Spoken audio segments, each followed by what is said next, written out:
দুইটা পাপ জীবনে করবেন না। দুইটা এমন পাপ রয়েছে জীবনে করার চেষ্টা করবেন, আজকে থেকে আপনারা প্রমিস করবেন এই দুইটা পাপ আমরা কখনো করব না। আপনি নামাজ পড়েন নাই, আল্লাহ তাআলার যদি দয়া হয়ে যায় তাহলে আপনাকে মাফ করে দিবেন।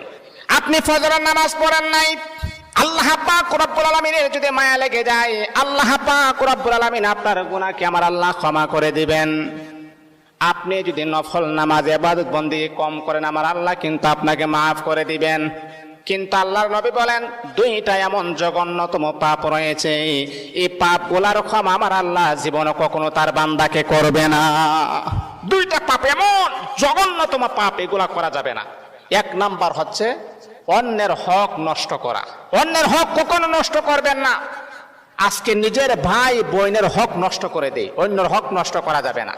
দুই নাম্বার হচ্ছে আল্লাহ পাক রব্বুল আলামিনের সাথে শিরিক করা। যদি কোনো বান্দা আল্লাহ পাকের সাথে শিরিক করেন, আমার আল্লাহ